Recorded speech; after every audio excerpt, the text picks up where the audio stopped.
I loved dances in high school, and as an adult, I think the closest we have to school dances are weddings, but it's still not the same excitement of the unexpected that came from a school dance.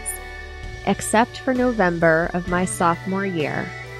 There was one dance I was not looking forward to, the Sadie Hawkins Day Dance.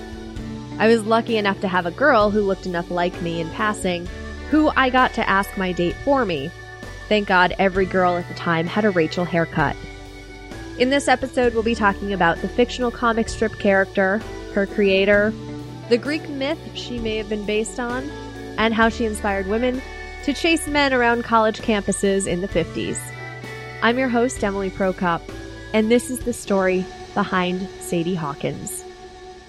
But first, a quick word from #PodernFamily, a great group of indie podcasters like me. Want to know the story behind Podern Family? Podern Family started with a hashtag for indie podcasters. The podcasters who do this for fun and because we're passionate. We're not the big podcast you hear about, most likely. We don't have 10 to 15 people helping us with production. But that doesn't mean the quality and content you're getting isn't as good as any of those shows. Is there an area of interest you like talking to people about? Listen to an indie podcast on that topic. The hosts are incredibly reachable. We're basically clamoring to hear from listeners. We're just as much your fans as you are ours. No matter what you're interested in, Podern Family's got a show for you. Like movies and TV? Check out the Epic Film Guys, the Something Something Cast, the Boxers, or the Countdown Movie and TV Review. Do you like comedy? Check out Everyone Has a Podcast, The One Word Go Show, Afterburn 739, Now That I'm Older, Rick and Paul Heal the World, or Off in the Weeds.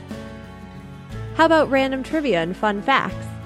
Check out The Endless Knot, or The Story Behind. Like comic books and geek culture? Check out Geek Yogurt Podcast or Little Geek Lost. I could go on, and believe me when I say there are a whole lot more where that came from. But you can find all these and more by searching the hashtag #PodernFamily on Twitter.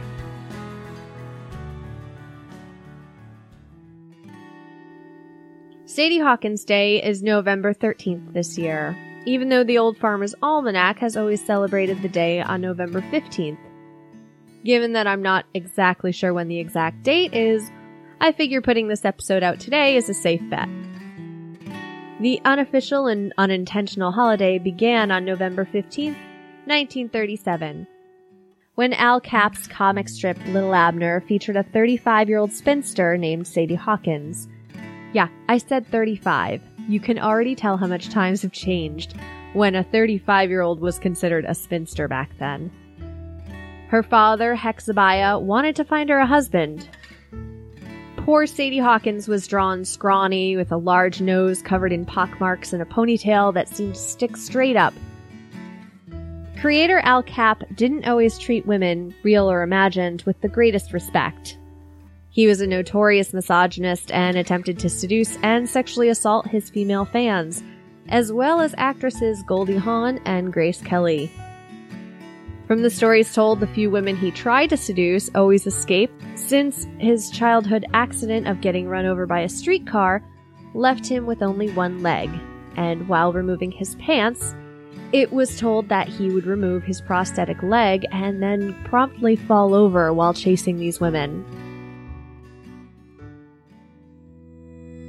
The plotline for the November 15th, 1937 comic strip was that Sadie Hawkins' father was fed up with his daughter's spinsterhood and decided to hold a race for the eligible bachelors in town, with Sadie chasing them. Whichever man Sadie caught was obligated to marry her. This was actually very similar to the Greek mythological tale of Atlanta, or Atalanta, depending on the version you read. She was uninterested in marriage, but her father insisted, so she agreed to marry whichever suitor could beat her in a foot race. And, even more fun, if the suitor lost, he would be killed. And Atlanta was very fast. Versions differ, with some saying she even gave her suitors a head start, or she wore armor if she ran to even the odds. But nonetheless, there were many beheadings because of this race. Depending on the version you read, it was either a suitor by the name of Melanian or Hippomenes who decided to enlist in some help from the gods to win the race. He appealed to Aphrodite, who gave him 3 golden apples to distract Atalanta while she ran. When she would either catch up or get ahead, he would toss an apple at her feet and she would stop to pick it up.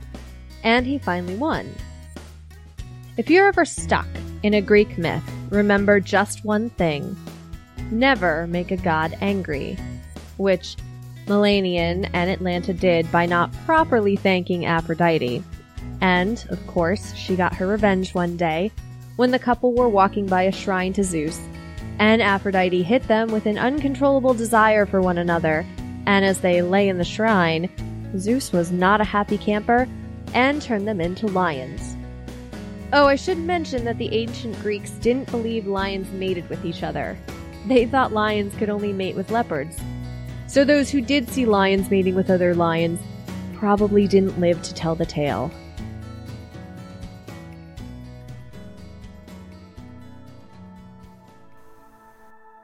Cap had no idea that this simple plot would escalate beyond the comic strip.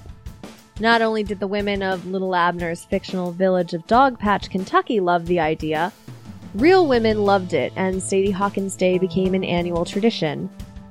In the case of life imitating art, Sadie Hawkins Day became a teenage trend, with more than 200 universities jumping on the bandwagon. A particular spread in Life magazine showed pictures of men jumping over bushes and climbing trees, while college co-eds pursued them and grabbed their trousers. Cap never intended for Sadie Hawkins to become as popular as it did, especially since making it an annual occurrence in his comic strip meant writing it into the ongoing plots every year. But he did so because of the number of letters he received and requests to find out that year's date of Sadie Hawkins Day. It's become my responsibility.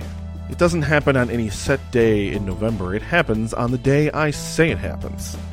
I get tens of thousands of letters from colleges, communities, and church groups starting around July asking me what day so they can make plans. Sadie Hawkins dances are now in the weird gray area of antiquated and also traditional. Women asking men for a date isn't out of the norm at all. And although some view Sadie Hawkins Day as a form of female empowerment, others view it as, meh, we do this anyway.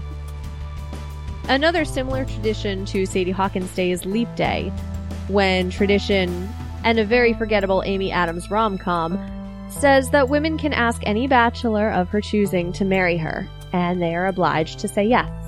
But that's a podcast for another day.